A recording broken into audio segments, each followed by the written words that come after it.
Då har vi kommit fram till Stenbotjärn i Karlsdal. En trevlig sjö på 3,3 hektar med regnbåge och öring i.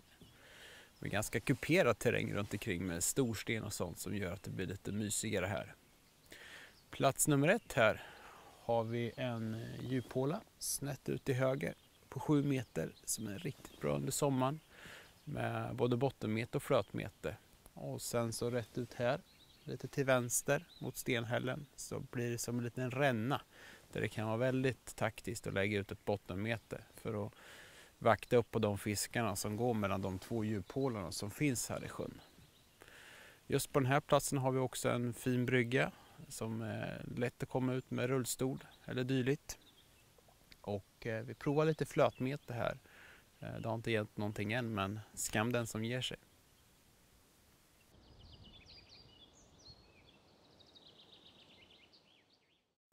Då har vi kommit till plats nummer 2 i Stenbotjärn. En liten plats. Och rätt ut här har du djuphålan. Men framförallt när jag fiskar från den här platsen så brukar jag fiska av andra sidan. Oj, nu vakar det där på mitt flöte såg jag. Men på andra sidan där så... jag måste nog hålla koll på det här alltså. Han var på och slog precis under flötet var han.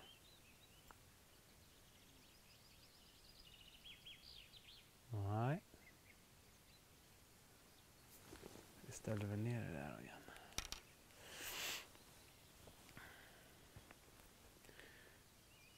Det gäller att vara med. Helt enkelt.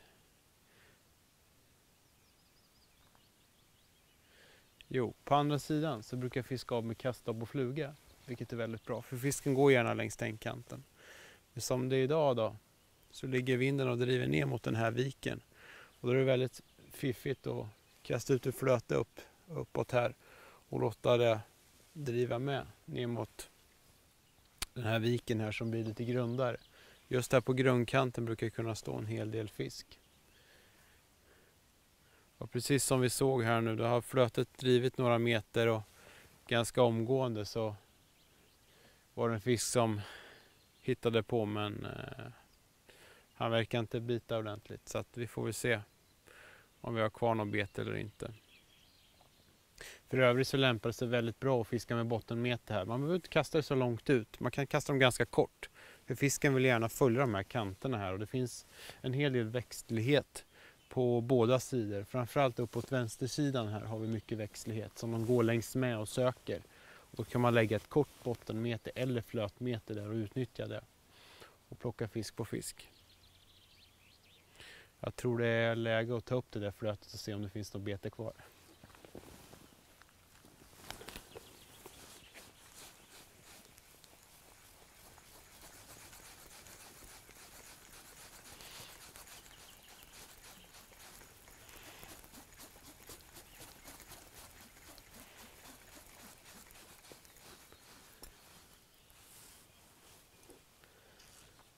Det gjorde det också. Som det är idag är det ganska lugnt väder och fisken är ganska vakvillig och då fiskar jag i regel inte så djupt med mitt flöte. Jag släpper väl ner betet ungefär 1 meter. Jag kan hissa upp det lite granna till för de verkar inte vara så skygga för flötena i regel har jag märkt. Och till och med ibland så kan de gå och buffa på dem och se vad det är. De är väldigt nyfikna många av fiskarna. Så det är bara ut med det igen och se om det är någon som vill nappa.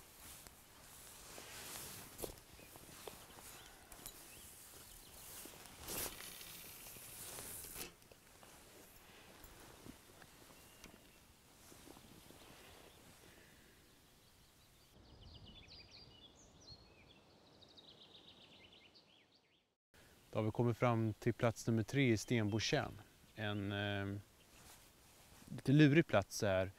Det är ganska grunt här utanför. Men det blir mycket växtlighet här. Plus att vi har en liten bäck som rinner ut här. Som drar åt sig fisk. Och jag brukar i regel fiska av här med drag. I det här fallet har jag kört med lottospinnare. Och jag brukar adaptera en liten powerbait-kula på 3-kroken för att få med dels en huggpunkt men framförallt få med doften. För det är många fiskar som följer efter. Och då Ibland känner jag att det kan vara den avgörande faktorn, just att de har någonting att gå på doftmässigt, att de tar draget. Så den här platsen fiskar jag av med drag och kastdobb i regel.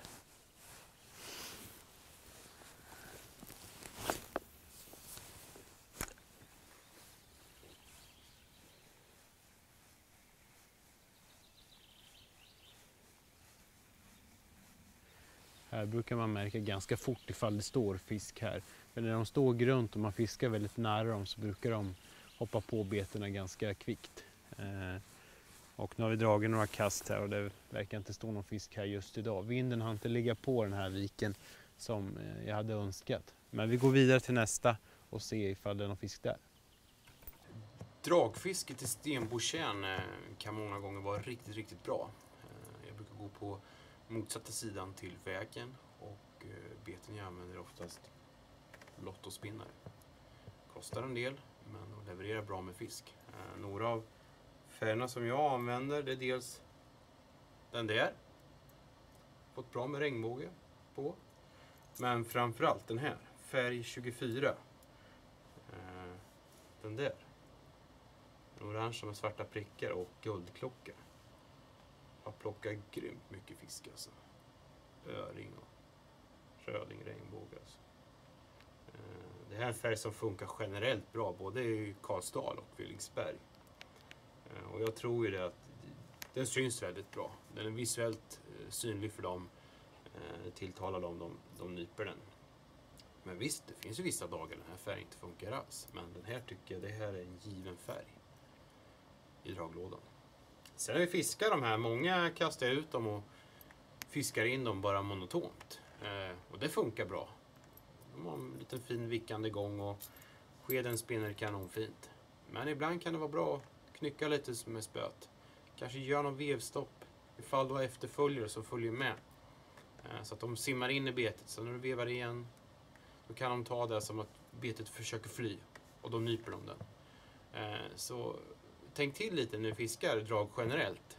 Ändra vevhastighet, knyck lite med spöt och se om ni kanske kan hitta någonting för dagen som triggar fisken. Det kan ju bara sluta bra att en fisk hugger.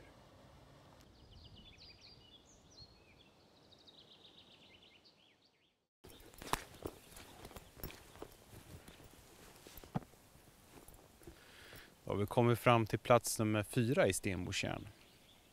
Varför vi har valt den här platsen är inte av att det finns en djuphål och sånt där utanför och andra saker. Visserligen så finns det det. Men framförallt just här så har vi en liten grundkant med mycket växtligheter ut till vänster här. Som regnbågen och öringen gärna följer. Och här är det väldigt bra att fiska av med drag och kastdobb och fluga då. Sen rätt ut här har vi djuphålan, men det är inte det som är intressant här. Den här kanten som man kan fiska av, i och med att det går ut som en liten udde här, så kan man kasta längs med här och fiska av hela den kanten som är så produktiv med insekter och sånt som regnbågen och öringen går och följer. Så här är det stundtals riktigt bra dragfiske. Jag brukar i regel använda lottospinnar här i lite olika färger. Orange är ju en bra färg i den här sjön som plockar mycket, mycket fisk.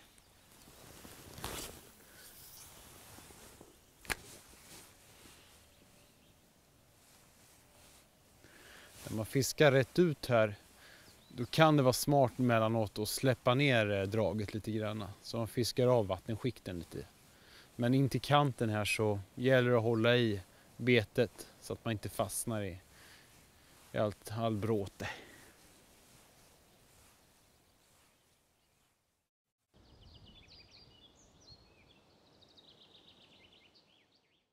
Då har vi kommit fram till plats nummer 5 i Stenbotjärn, den sista platsen. En viktig plats. Det lönar sig att gå runt den här platsen. För rätt utanför här 30 meter så har vi en djuphåla på 6 meters djup. Den är inte så stor men den håller relativt mycket fisk året runt. Sen längs kanterna här går det väldigt mycket fisk och patrullerar och vi har träffat folk här idag faktiskt som har fått en hel del öring också på drag. Och det är inte konstigt just för den här kanten att färgglada spinnar och skeddrag levererar fisk alltså.